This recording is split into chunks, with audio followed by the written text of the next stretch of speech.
Ma'lumotlarga ko'ra, bu yil viloyatimiz bo'yicha belgilangan hududlarga 15 million 200 ming dona 30 xilga yaqin mevali, manzarali hamda buta ko'chatlari ekilib, parvarish qilinadi. Bu ezgu harakat Qo'shtepa tumanida ham boshlandi. Erta bahor kunlarida Paxtakor mahalla fuqarolar yig'ini Yangi hayot qishlog'ida bo'sh turgan yer maydoniga mevali va manzarali daraxt ko'chat ekish tadbiri tashkil qilindi. Unda mahalla faollari, yoshlar hamda jamoatchilik vakillari ishtirok etib, yurtimizda yashil hududlarni kengaytirish borasidagi tashabbusga o'z hissalarini qo'shdilar.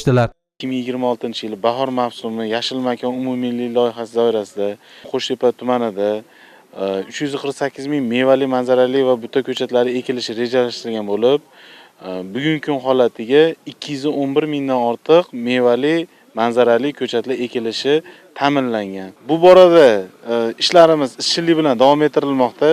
Maqsadimiz tumanimizni har bir hududida yashil makon umummilliy loyihasi doirasida har bitta ko'cha, mahallalarni yashil makonga aylantirish. Davlatimiz rahbari boshlab bergan tashabbusni to'g'ri anglab yetgan qo'shtepaliklar katta bog' yaratilishiga o'z hissalarini qo'shmoqdalar. Uzoq yillar qishloq xo'jaligi sohasida faoliyat yuritgan nuroniylar, mahalla otinoylari ham bu xayrli ishda faol qatnashib, yoshlarga ibrat bo'lishmoqda. Yashil makon tadbirida bizni tumanimizni xalqi ham ishtirok etyapti.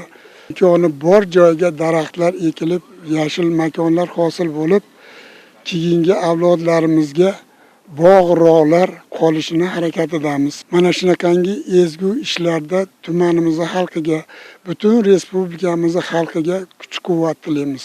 Obodonchilikda xalqimiz qanday yaxshi ko'rishligini hozirgi hashardan ham ko'rib turibmiz.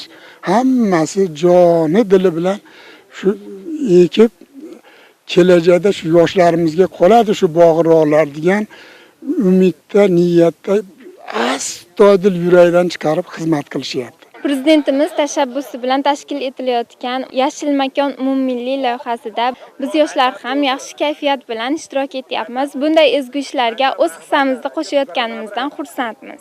Yashil makon umummilliy loyihasi doirasida amalga oshirilayotgan bunday tadbirlar nafaqat hudud ko'rkini oshiradi, balki barqaror ekologik muhitni ta'minlashga qaratilgan muhim qadamdir. Qo'shtepa tumanida o'tkazilgan bu galgi ko'chat ekish tadbiri ham yurtimizda amalga oshirilayotgan keng ko'lamli ekologik islohotlarning amaliy ifodasi bo'ldi. Ishtirokchilar bir yoqadan bosh chiqarib, tabiatga mehr va yurtga sadoqat namunalarini ko'rsatdilar.